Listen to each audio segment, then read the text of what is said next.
Assalamualaikum warahmatullahi wabarakatuh. Pada video kali ini saya akan memberikan kisah perjalanan tukang permak levis asal Cilacap, Jawa Tengah.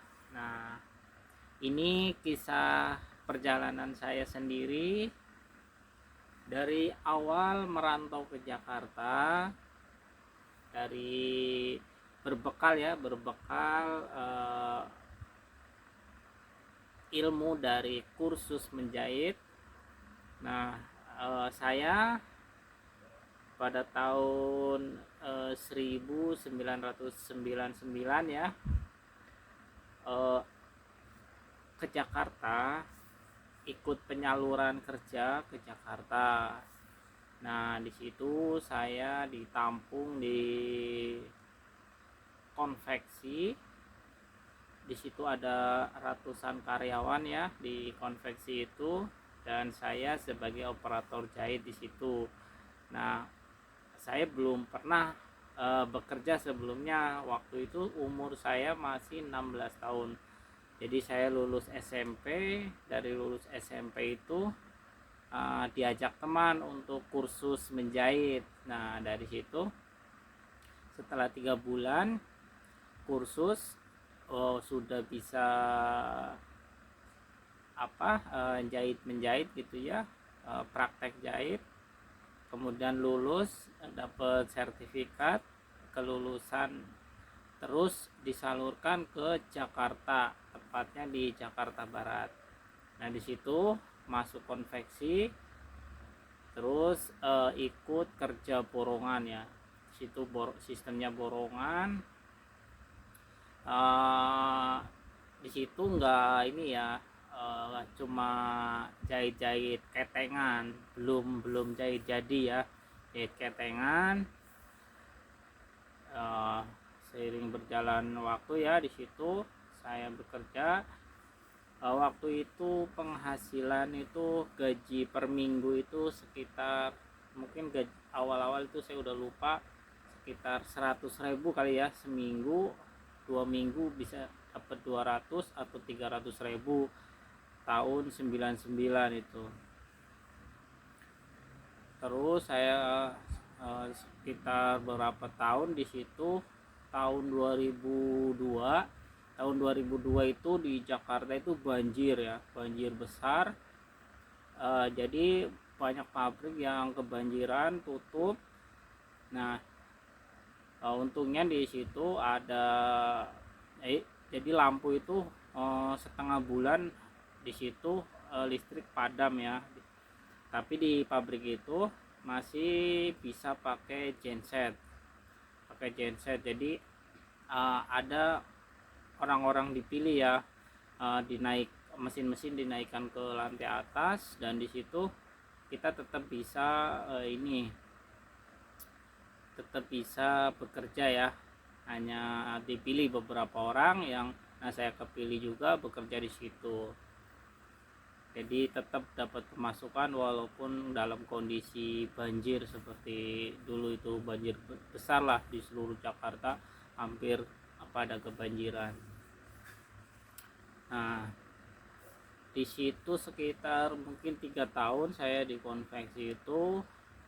Kemudian saya pindah cari kerjaan yang pengen hasil lebih gede lah gitu ya. Jadi saya cari-cari konveksi lain yang jahitannya itu borongannya langsung jadi. Nah, di situ saya juga bekerja kira-kira berapa tahun.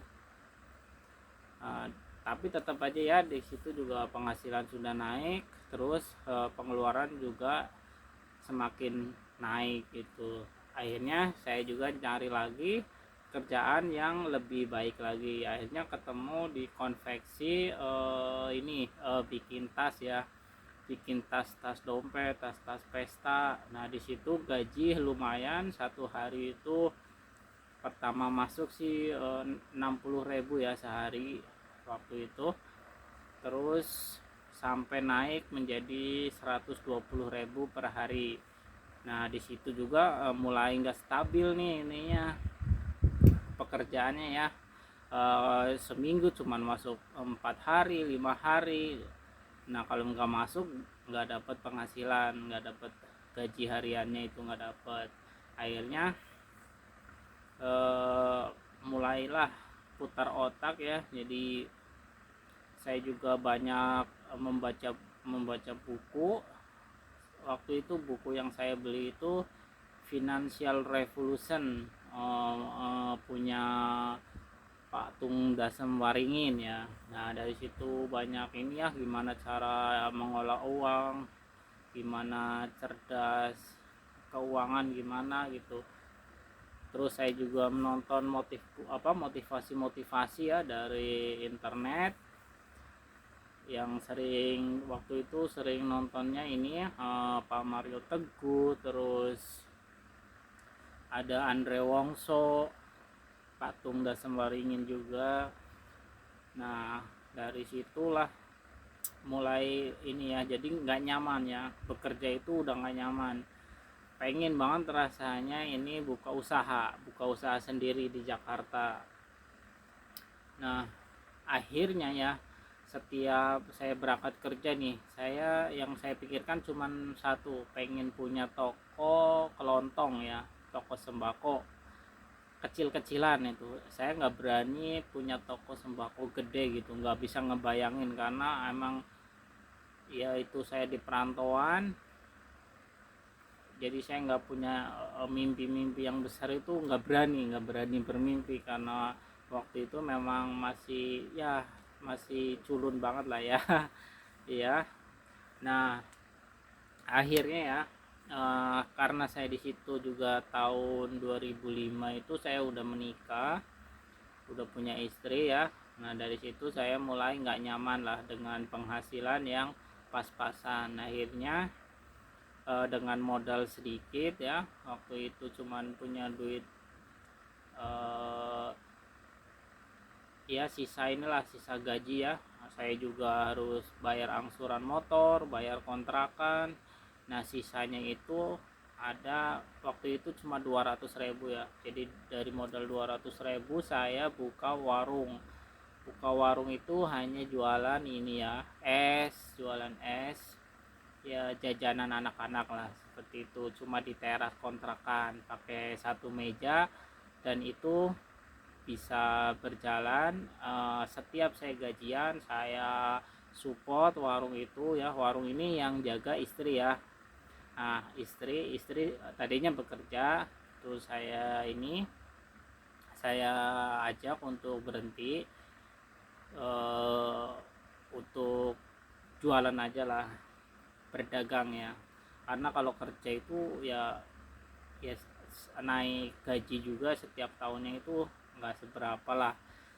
Nah dengan punya usaha sendiri mudah-mudahan bisa maju dan bisa berkembang. Nah dengan modal yang pas-pasan, yang penting mulai dulu. Nah setiap saya gajian saya support warung, saya modalin. Setiap gajian saya modalin sampai setahun 2 tahun berjalan terus ya. Akhirnya toko yang tadinya cuman pakai meja ya, udah ini bisa sewa kios,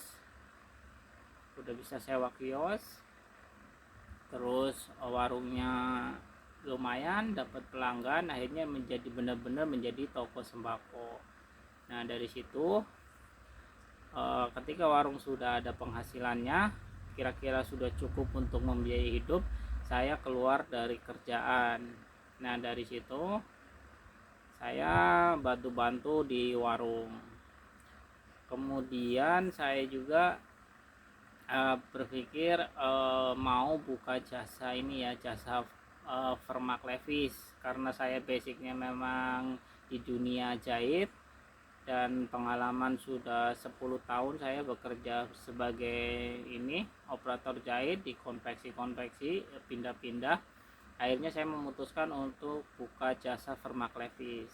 Nah dari situlah saya bisa membiayai keluarga ya, anak sekolah. Kemudian saya juga mulai menabung kemudian saya bisa membeli rumah walaupun rumahnya kredit ya, KPR. Terus saya juga bisa membeli mobil walaupun nyicil juga ya.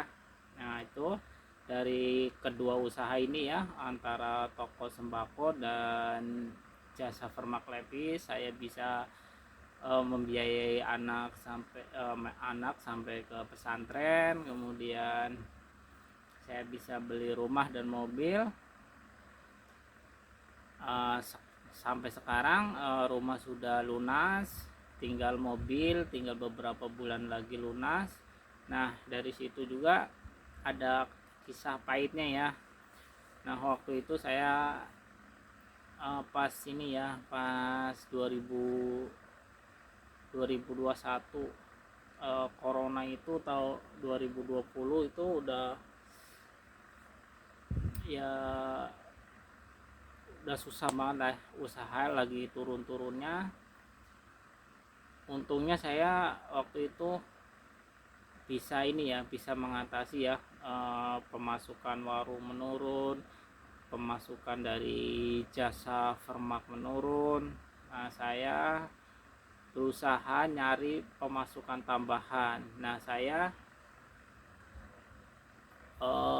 nyari peluang lain di dunia online, yaitu bisnis online. Ada MLM juga, bisnis MLM ya, karena menemukan jalan keluar di saat kondisi sulit. Nah jadi saya udah bingung, terus gimana gitu cara menutup semua pengeluarannya. Ada angsuran mobil, sewa kios, terus biaya anak pesantren, dan bayar listrik dan lain-lain. Pokoknya kita kebutuhan tetap berjalan, tetapi pemasukan itu semakin lama semakin mengecil ya, karena kondisi pandemi seperti ini. Akhirnya saya cari-cari produk yang bisa dijual, yang bisa mendapat hasil gitu ya. Saya juga bergabung dengan bisnis ini ya, namanya herbal lah. Produk-produk herbal saya ikut memasarkan, ada hasil sedikit saya pakai buat bayar tagihan, buat bayar angsuran. Akhirnya ketemulah saya dengan produk yang alhamdulillah setiap saya menjual satu produk itu keuntungannya itu lumayan besar. Jadi sangat menguntungkan. Jadi saya bisa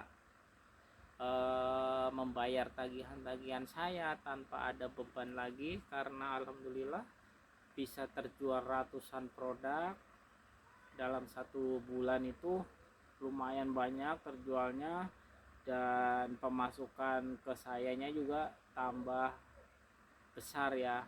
Akhirnya seperti bayar angsuran mobil, bayar kios itu tidak lagi terbebani ya, karena pemasukannya itu sudah lebih besar daripada pengeluaran. Nah disitulah saya mulai berpikir ya, karena ada uang lebih. Nah gimana caranya uang ini bisa bekerja. Distributor mini gold di Jakarta Barat, tepatnya di Kecamatan Cengkareng. Buat teman-teman yang wilayahnya deket ya dengan ini Kapuk, Kecamatan Cengkareng, sekitaran Kalideres, Rawabuaya, Kamal, Jakarta Utara, ini Pantai Indah Kapuk. Buat teman-teman yang deket ya, yang kebetulan ketemu video ini dan mau ikutan juga berinvestasi emas, jual beli emas. Saya juga menerima ini ya, menjual dan juga menerima buyback. Jadi kalau teman-teman yang sudah beli sama saya kemudian mau menjual lagi emasnya, saya terima dengan harga saat beli, maksudnya harga terkini ya. Saat Anda jual, saya kasih harga ya harga terkini. Misalkan emasnya naik ya saya akan ikuti harga emas itu gitu. Jadi buat teman-teman yang mau juga ya mau belanja emas, menabung emas, gramnya yang kecil-kecil ataupun emas antam, saya sediakan ya. Saya sudah resmi menjadi distributor mini gold. Oke, nah itu aja cerita dari saya ya. Kedepannya mungkin saya akan terus cerita seperti ini tentang emas. Ya, nanti seperti apa perkembangannya, karena saya itu masih belajar juga perjalanannya seperti apa suka dukanya menjadi distributor mini gold seperti apa ya. Nantikan video saya selanjutnya. Semoga cerita saya ini ada manfaatnya. Kalau ada kurang-kurangnya mohon dibukakan pintu maaf yang seluas-luasnya ya, karena saya masih belajar dan terus belajar. Terima kasih. Assalamualaikum warahmatullahi wabarakatuh. Nah itu